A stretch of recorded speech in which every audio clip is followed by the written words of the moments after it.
Okay, so this is a follow-up video to my last video, which was talking about trying to make a wider version of the Canon FD lenses, trying to get a fast 35mm that you could add to the Canon FD lineup to get closer to that kind of Canon K35 look, given that their 35mm isn't a T1.3 or T1.5, it's a super speed basically of lenses, whereas the Canon FD that you can buy that's a 35mm is only an f2. And so I tried to put a wide angle adapter on the 55 and make it really wide and still get all the exact same characteristics that you would get from the 55. Experiment kind of failed because the wide angle adapter that I used and could source that was not, you know, $1,000 was only meant for a small sensor, so it kind of gave all these crazy aberrations on the side and distortion, and I would say it was more of an effect filter than anything. But then that kind of took me down the rabbit hole of like, okay, well, what lens combo could I use to get somewhere at least close? Like, obviously I'm not gonna be able to get it perfect, get a fast 35mm for the kit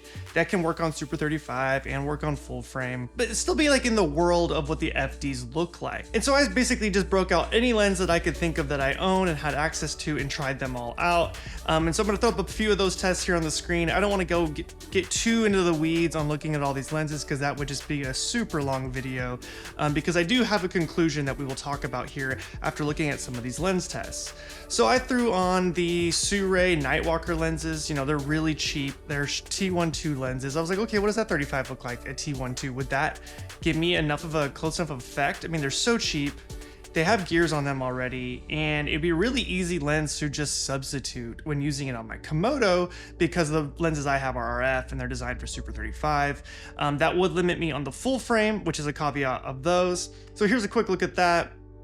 I wanted to see what that would look like, and I also threw an element filter in front of it, the 1/8 opaline, just to see if that kind of added some of that little haze that the FDs would give.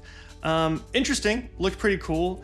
At the end of the day, the T1.2 never really looked as big as the T1.2 on like a speed boosted 55 or whatever, because the aperture is never going to get that wide.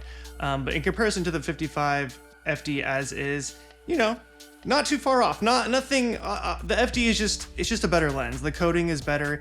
It has a cooler effect to it. These Sureis were really warm, so it's like, okay, maybe not that. Maybe interesting. I mean, it's definitely something I could use, a 35 I would use and not be like upset about it by any means. And then I was like, okay, what about the tuner? You know, I have the L2 tuner, which is supposed to give you the effect of a K35. So essentially, if you put that on any lens, you should be able to get similar bokeh characteristics and softness that you would get from the FDs. Well, when doing this, I actually found that it got way softer than my FDs. I then put the Sigma 35mm f1.4 in front of the tuner, just set to a 0 to see how that looked. What's good about the tuner with that lens is really sharp and clinical and new, and it really takes the edge off of that, which looked really nice. I have to say the bokeh looked really cool. The thing about the L2 tuner is it does really give you the bokeh that looks very similar, like this bubble bokeh, to the FDs or the K35s, but it makes the bokeh really busy. And by busy, I mean like maybe you would have a bunch of kind of soft bokeh balls, but when you do this, it's like giving you that tryptophobia effect. It's just like a bunch of little circles. In a lot of environments, it looks really cool. I do like it. I've used it on set. I actually shot an entire project with the L2 tuner and just the Sigma 18-35 recently, and it gave the 18-35 just a little bit of character, and it was really fun to do. But doing that and comparing it to the FD, it really isn't the same, especially to the 55 FD, because the bokeh is just much more creamier on the FD. It just has this openness to it, which is what you get from a really nice lens. You get this low contrast coating. The bokeh really opens itself up, and it's just pretty. I don't know how else to explain it, but the L2 tuner just makes it a little too busy, but it does help. So I was like, okay, if I do that, I was like, what if I even put that on the FD f2, 35mm f2, and see how that looked, which was just made it soft and not as pleasing, honestly. And so that was kind of the rabbit hole I kept going down. I was like, what lenses would fit? What lenses would match? And then I had this idea, talking with some of my friends. You know, I've talked about the Zeiss ZF or ZE Classics on the channel before, and I was like, wait a second, that's a vintage lens. They have a 35mm f1.4 version.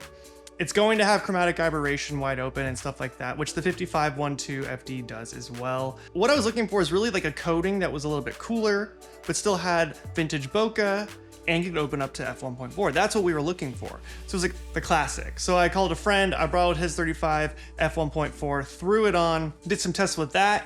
It looked really smooth. It's like a very nice lens, except for the chromatic aberration. But you do get the vintage bokeh, and you have you can easily adapt them to EF. You can even get the ZF version and have them declicked, and you can cine-vise them very easily. I really love those lenses. I've talked about them all on the channel before because they're so good. And I was like, maybe this 35 could be the one in between. And then to add to that, I was like, well, maybe I'll throw the tuner on that as well. And so the tuner with the 35 looks really cool. But the tuner really softens the 35, and given that the other FDs really aren't that soft except for the 24 wide open, it gets pretty smudgy and soft. I was like, this might be the one. So after doing all these tests, I would say that I would conclude that that Zeiss Classic would be a very easy one to put in your lineup of FDs if you want a faster one than the one that is already in the kit. It's not going to be a perfect match. That's just not going to happen, obviously. But it's a really nice lens. It is close when it comes to the color of the coating. There's a little bit of a discrepancy. The FD just has this really nice, cool blue coating to it, which you do not get on a lot of lenses these days. That's really where that vintage quality shows through, and people like those FDs, and why I like the FDs is because of that look it gives. And the bokeh rendition is just so nice. But for a 35 compared to a 55, I feel like it's really doing the job. It's giving me similar bokeh in the background.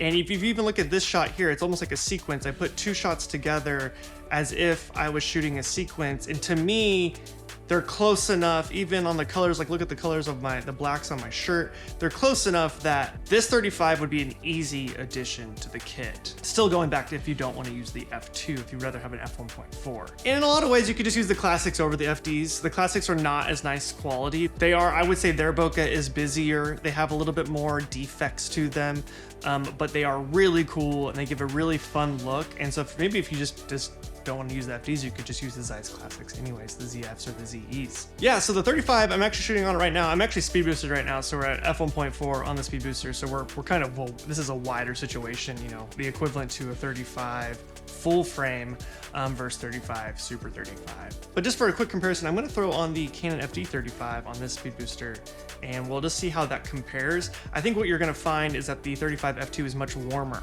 and that's the thing about the 35 f2 compared to the 55 or the 24 or the 85 in the FD lineup, is that 35 is just not the same. The coating doesn't look the same. It's warm. I do like how low contrast it is. That's a really cool feature about it, but it just doesn't have the same quality. It has its own unique characteristics that I do like. I think this 35 matches a little better in the set based on what I've been kind of looking at. So let's just throw that on real quick and just see what that looks like. So you can definitely see the bokeh difference back over my shoulder here. Wow, with the speed booster, it looks pretty nice. It's more low contrast. We're a little overexposed. There we go. Something else I discovered about the tuner, which is interesting, we were using the wide angle adapter in the last video, we were getting more around a 38mm look. But when you use the tuner, your focal length changes. It seems like it crops in about 4 millimeters, 5 millimeters. So if you're using a 35, you're actually probably shooting more around a 38mm, which I did not notice that when I originally reviewed the tuners. So something to think about. You do crop in a little bit. And I think why you're cropping in is in order to make that lens element actually do what it's supposed to do. I don't know how they're doing that. It's pretty neat, honestly. Yeah, so here's the FD. I mean, you be the judge. Maybe this is fine. And especially on the speed booster or shooting on full frame, I feel like this FD is really cool. The predicament for me is shooting super 35. It's like I use my Komodo, I shoot super 35. You know, that's just where I generally have to land sometimes when I'm using my FDs because they don't work well with the speed boosters. If you're shooting on Red Raptor, Sony, full frame, something like that, this lens is obviously going to look closer to this environment, which it looks really nice. Not quite as dramatic of shallow depth of field because it's an f2 versus an f1.4. But we're just splitting hairs talking about this at this point. I just thought it'd be a fun experiment. It was something that I was into anyway, so I thought I would show you guys. I like the classics, the Zeiss Classics. I like the 35mm f1.4 a lot. The 50 is okay, but the chromatic aberration is just horrendous. Where I would much rather use the 55 FD if I was going to shoot in the 50-ish focal length on a vintage lens. So yeah, tell me what you think in the comments below. We can really pixel peep and get crazy here, and I didn't want to do that too hard in this video. I hope some of this footage just gives you a perspective on what these lenses are doing and maybe helps you purchase the lenses or use lenses like this on a project in the future. I hope this helps you out.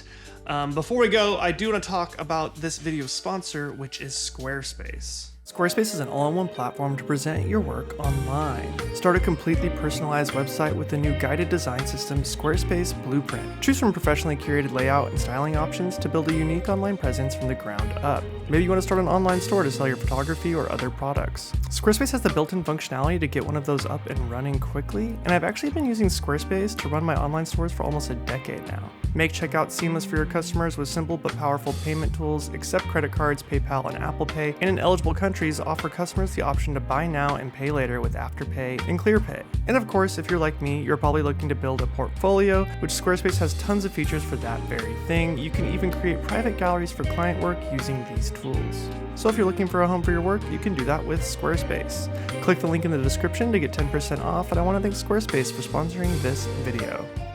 Thank you for watching. I just love vintage lenses. I love playing with lenses. This is your paintbrush, right? As a cinematographer, these are your paintbrushes.